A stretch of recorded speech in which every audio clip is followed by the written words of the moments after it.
Olá, Karina, Jonathan, Márcia, Neuza,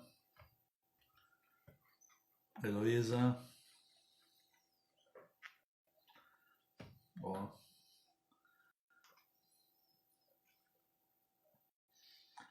Uma sexta-feira abençoada. Não vamos sermos religiosos, mas que realmente a gente possa transformar no que as tradições criaram, que seja esta sexta seja santa para você, para todos nós. Meu bom dia. Vamos então tomar um chimarrão junto. Como é que está o seu aí? Não consigo ver. O meu você consegue, né? Mas estamos aí para desfrutar, para darmos início mais um dia, pois este também é o dia que fez o Senhor, e tudo o que há já houve, e então, como é uma data especial, a semana em que relembramos a nossa redenção. Relembramos o preço que foi pago pela nossa salvação. Relembramos o Calvário. Relembramos os últimos dias de Cristo corporalmente aqui na terra, com um corpo igual ao nosso, e também, justamente por amor a nós, estar vindo consolidar, trazer a salvação. Bom dia a todos, que a graça do Senhor esteja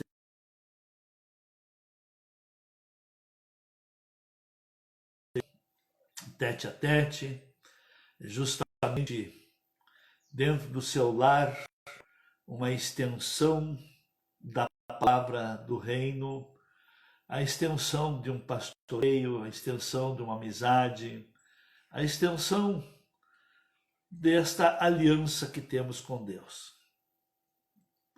Pois uma coisa muito interessante, como é a semana da Páscoa, e justamente Páscoa significa libertação, passagem, libertação.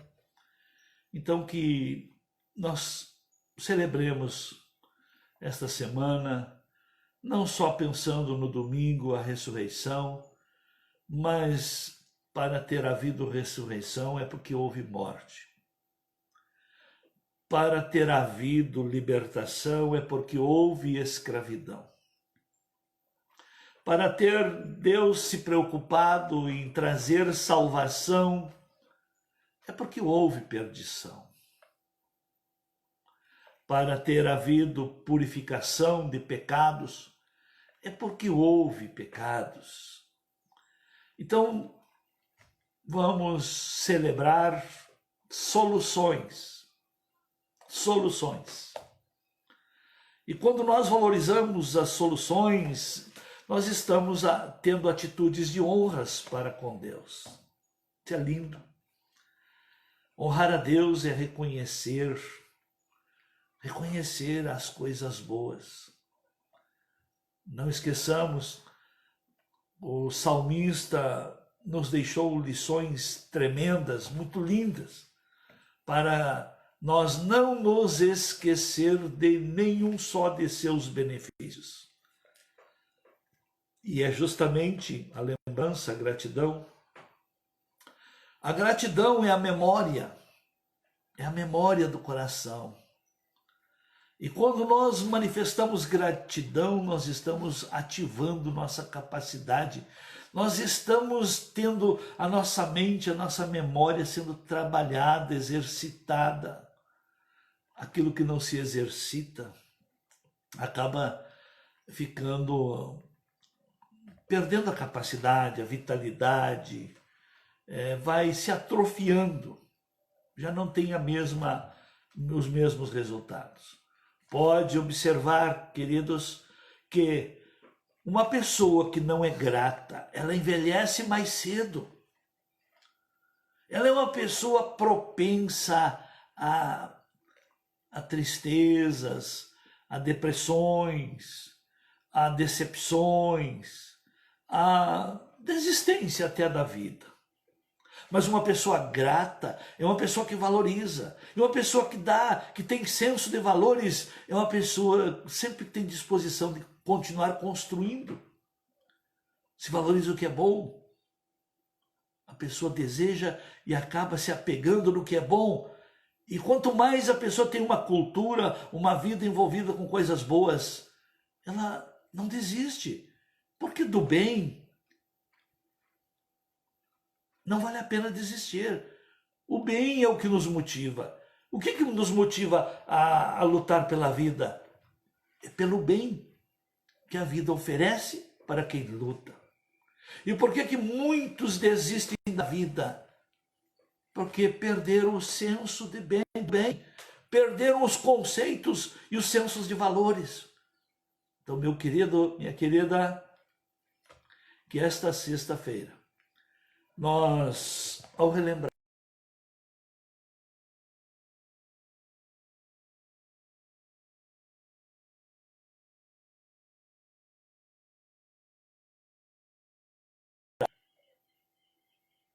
os seguidores de Cristo naqueles dias, estavam vivendo o dia mais escuro que a terra já passou. Foi quando Jesus estava morto. Mas, ao terceiro dia, mudou todo este quadro. Ressuscitaram aquela tristeza que era sombras de morte, se transformou em vida, em esperança. Mas tudo isto é a prova do amor de Deus. Eu quero compartilhar um texto da palavra de 2 Coríntios, capítulo 5, versículo 14, quando Paulo diz assim: pois o amor de Cristo nos constrange. O que significa ser constrangido? Olha, o amor de Cristo. Ele sabia tudo o que lhe iria passar e passou. Ele reuniu os seus discípulos na celebração da Páscoa e ele abriu a sua alma, o seu coração e disse: a minha alma está triste até a morte.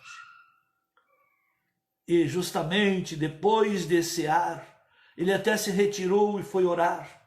Convidou os seus discípulos para estar junto, porque ele via que as trevas se aproximavam, que todo o projeto do governo romano unido com o sistema religioso, com os sacerdotes, com os escribas e fariseus, porque o que Jesus estava fazendo, estava incomodando o sistema. E nós não estamos vivendo dias diferentes, não. Todos nós passamos por esses momentos. Não sei se é fake, eu creio que não. Mas que está uma PL para ser votada lá no Congresso, de fechar as igrejas.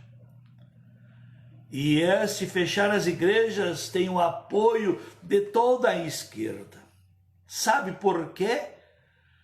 Porque a esquerda descobriu que perderam as eleições. Perderam porque os cristãos foram que apoiaram o atual presidente na sua eleição. E agora querem se vingar. Pois é. Naqueles dias era um pouco diferente, mas o espírito era o mesmo que operava O espírito que operou naquele tempo é o mesmo que opera hoje. O atual sistema que governava não era mais atrativo para o povo. Mas veio Jesus com uma palavra de fé, de esperança. Veio Jesus como caminho, verdade e vida. E o povo seguia. O povo ia onde ele estava.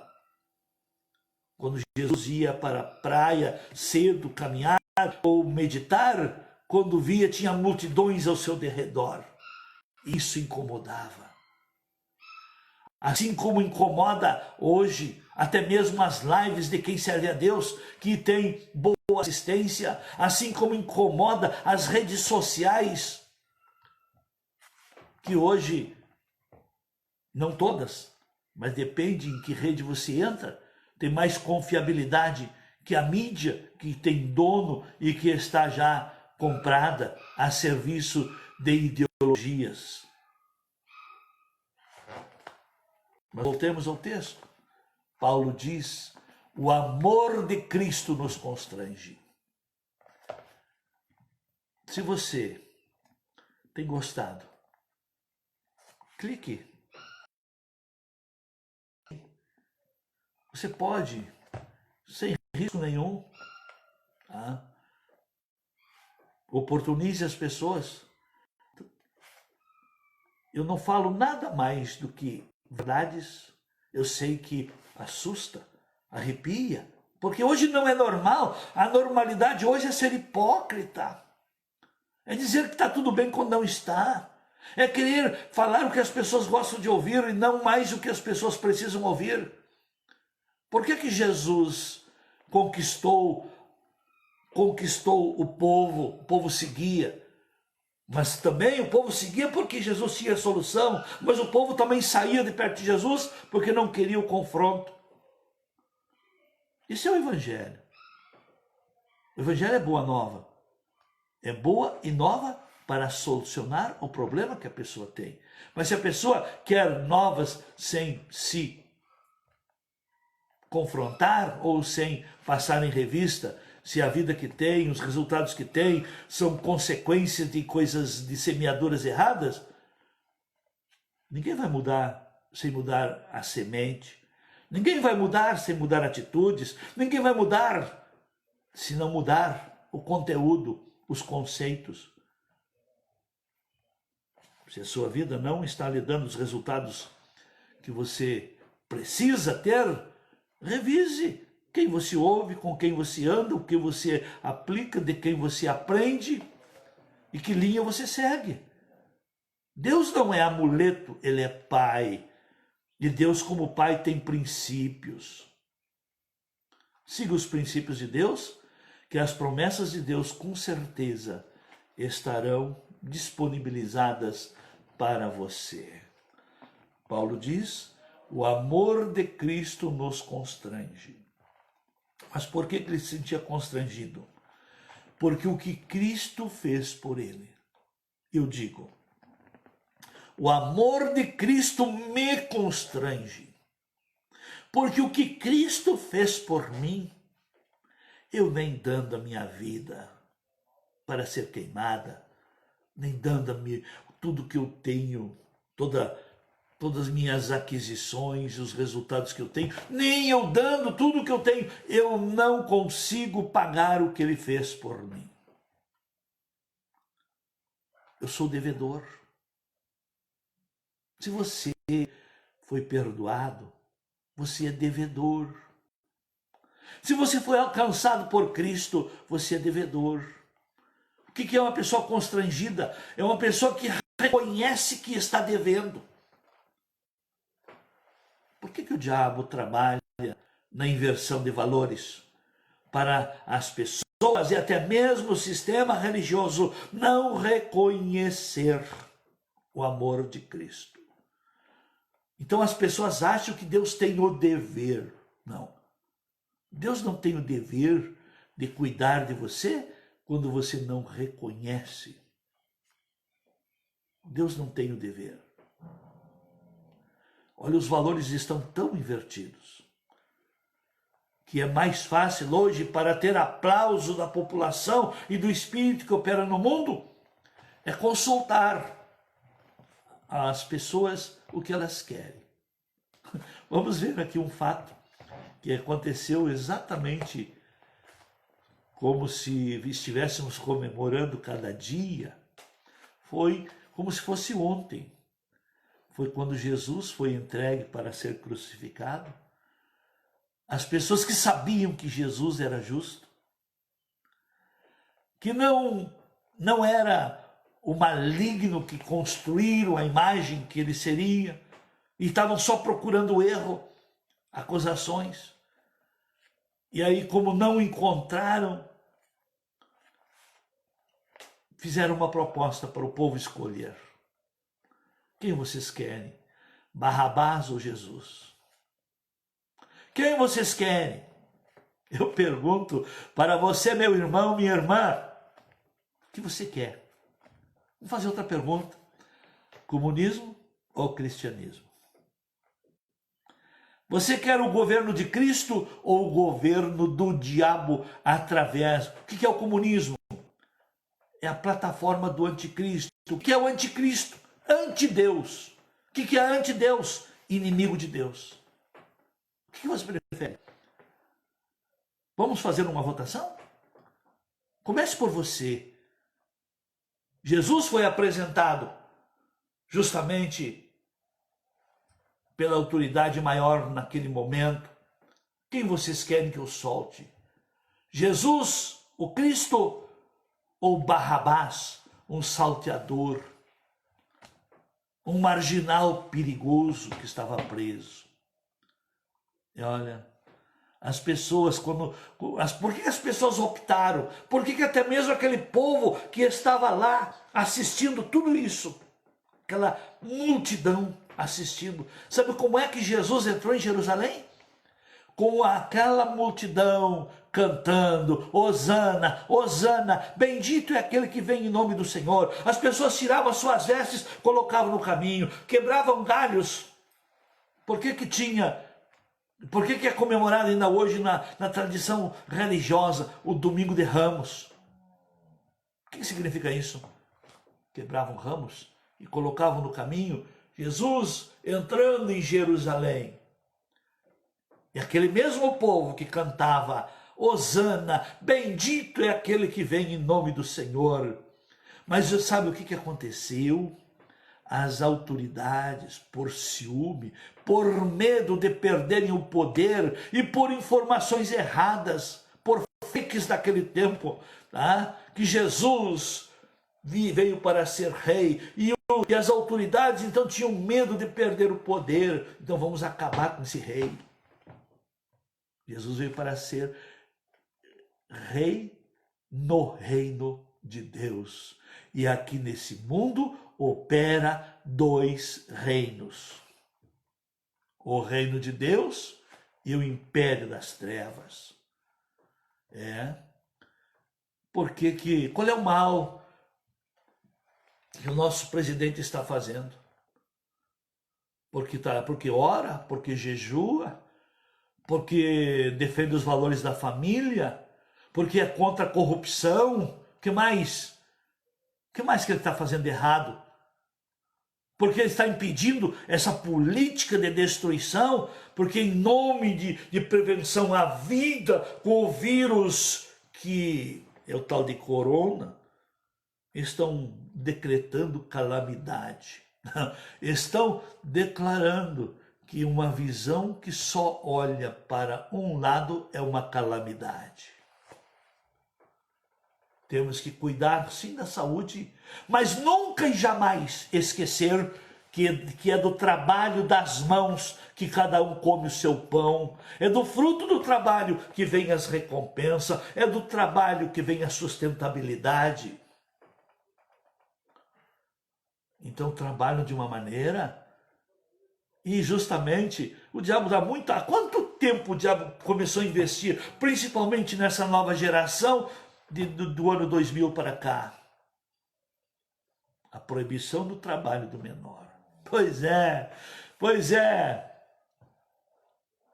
eu trabalho desde os 6 anos. Então eu vou ter que agora denunciar quem me obrigou a trabalhar, e é capaz de aceitar nessas denúncias, viu? Que Deus tenha misericórdia. Que Deus tenha de nós misericórdia. Então, já vem sendo trabalhado, tá?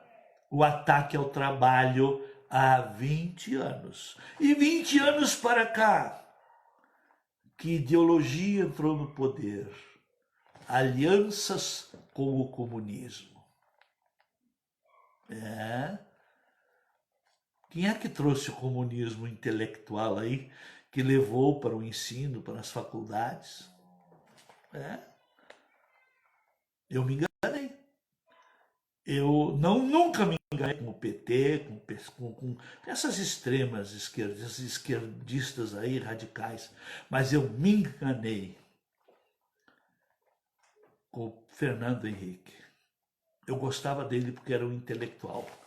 Mas eu não fui a fundo, e foi ele que foi construindo o comunismo acadêmico, trabalhando e vendendo filosofias. E como ele, no período lá de 60 e poucos, ele era um esquerdista terrorista, que até preso foi e teve que fugir do país. Ele e todos esses que vieram e tomaram e reconquistaram o espaço, a credibilidade. Eu acho engraçado que da pessoa errada o diabo esquece o passado. Mas de uma pessoa que se converte a Deus e quer as coisas da maneira certa, eles vivem desenterrando o passado. Isso é uma vergonha. Então, meus queridos, vamos botar a mão na consciência. O amor de Cristo sim nos constrange. Por quê? Vamos para dizer. Ele morreu por todos. Ele morreu por todos. E se você é constrangido pelo amor de Cristo, considere-se morto para o pecado, morto para o governo do diabo, morto para esse mundo, morto para ideologias malignas. Se você foi constrangido, se você reconhece o amor de Cristo, fuja desse sistema, fuja do governo do mal, fuja das malignidades. E ainda vamos ver o que diz mais.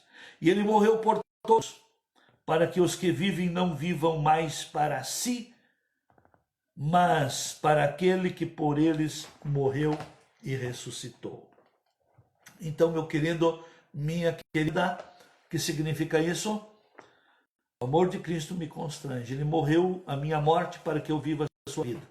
Então, no momento que eu me encontrei com Ele, que eu encontrei vida, que eu fui perdoado, que eu sou abençoado, eu tenho que dar, e eu devo dar continuidade ao que Ele fez. Por isso, a igreja tem o dever de dar continuidade ao amor de Deus aqui na terra. Manifestar o amor de Deus, trazer o amor de Cristo e continuar as obras de Cristo. É a igreja. Quem é a igreja? Eu, você. Por isso que Jesus, vamos para esse texto em 1 Coríntios 11, 23 e 20 a seguir, que ele diz assim, quando Paulo está trazendo um ensino sobre a ceia, ele diz, porque eu recebi do Senhor o que eu também vos ensinei. Que o Senhor Jesus, na noite que foi traído, quando ele foi traído? Quando participava da ceia. Foi justamente quando ele ilustra a realidade, dizendo, quando ele dá o pão, esse pão aqui significa o meu corpo. Meu corpo você não vai ver a partir de poucas horas mais. Mas sempre que celebrarem a ceia, sempre que se lembrarem da vossa libertação, sempre que lembrarem-se do que eu fiz por vocês, este é o meu corpo. Então a ceia é um memorial, é relembrar, é trazer à memória o que foi feito por nós. Por isso que a igreja, mesmo com as limitações de ocupação de espaço, estaremos lá hoje, a partir das 10, servindo a ceia, às 18 horas, às 20 horas, amanhã, às 18 horas, às 20 horas, no domingo, às 8, às 10, às 16, às 19. E se ainda você vier fora desse horário ali, você poderá receber uma oração e ter um atendimento para você, então, renovar sua fé, para você ter um momento de reflexão por aquilo que o Senhor fez por você. Porque ao tomar a ceia, olha o que Jesus disse aqui, o que eu recebi eu vos entreguei. Que o Senhor, na noite que foi traído, tomou o pão e, tendo dado graças, o partiu e disse: isto é o meu corpo. A ceia significa Jesus.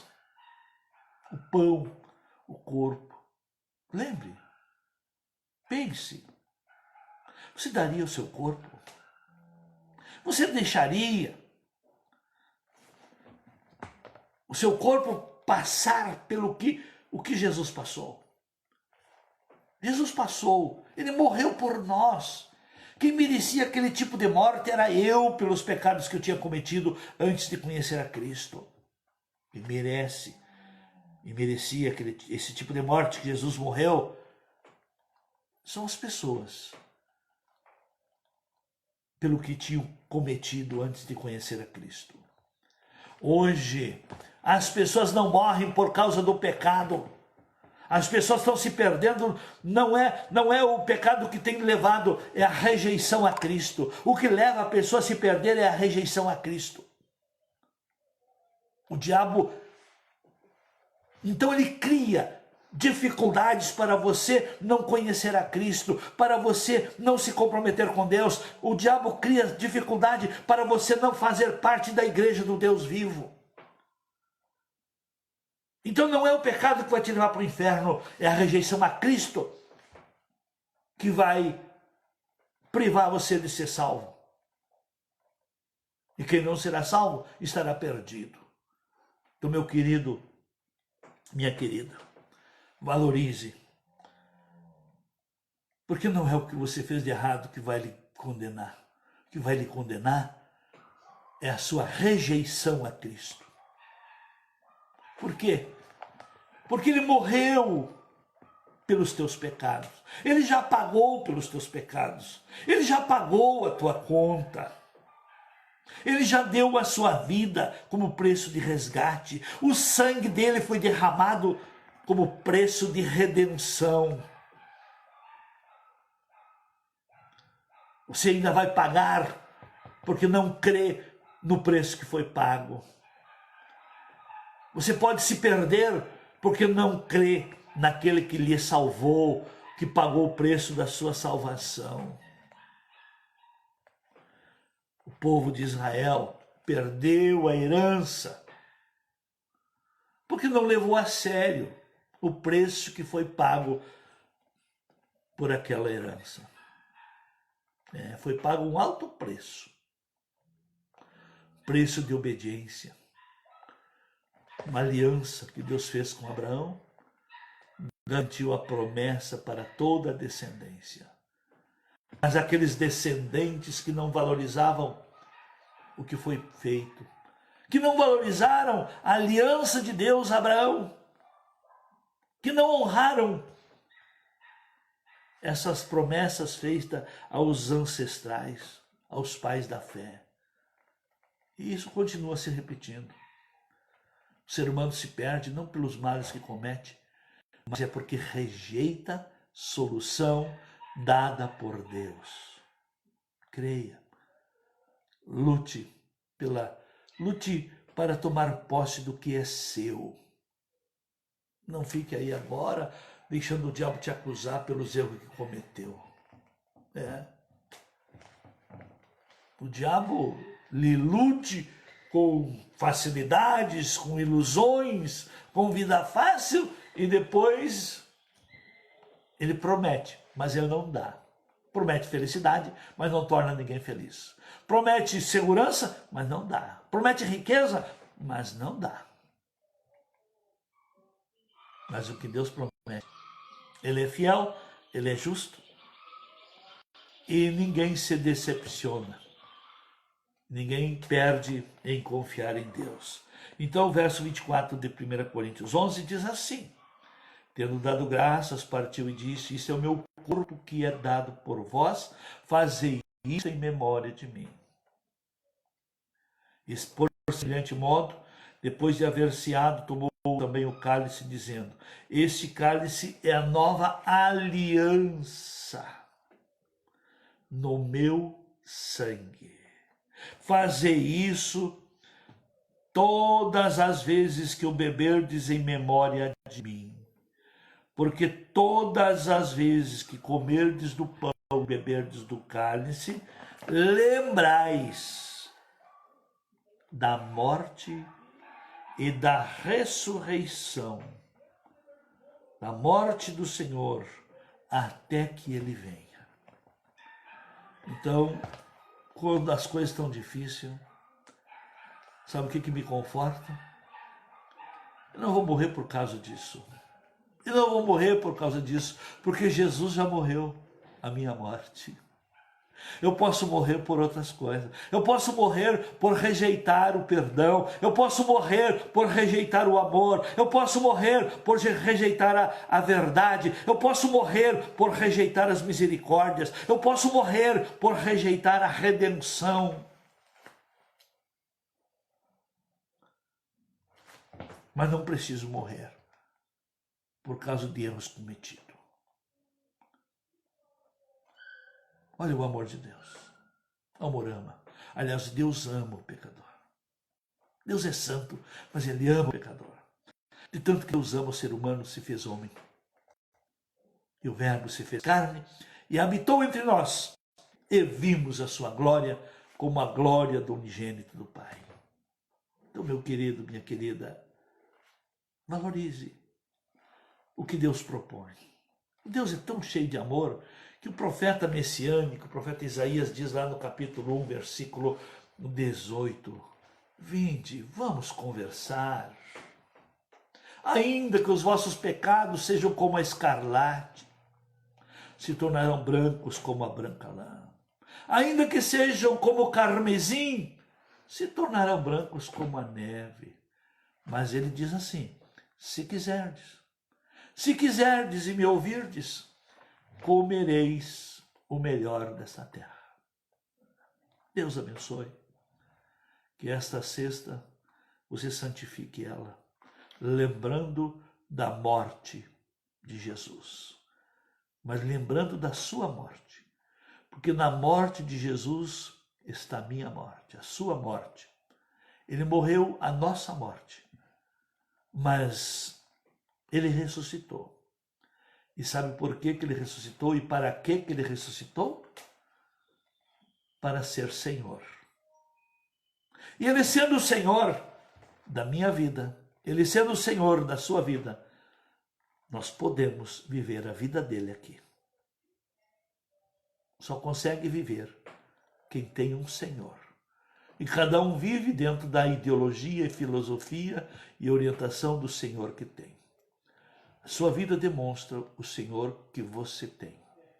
Os resultados da sua vida demonstram, sim, os resultados do Senhor que você tem. Pode começar ressurreição. Vamos celebrar domingo, mas eu já celebro a minha, desde que eu fui ressuscitado juntamente com Cristo. Quando? Quando eu aceitei Jesus como Senhor e Salvador da minha vida. Deus o abençoe e busque e vá até a casa do Senhor. Participe da ceia. Renove a sua aliança. Relembre da morte. Anuncie que Cristo morreu pelo pecador. E você era um deles? E para você, você era o principal pecador. Paulo, para o apóstolo Paulo, diz, ele morreu pelos pecadores e eu era o principal. E eu digo, Jesus morreu pelos pecadores e eu era o principal. Jesus morreu pelos pecadores e você é o principal. Ele morreu por você. Deus abençoe. Uma semana abençoada, em nome de Jesus.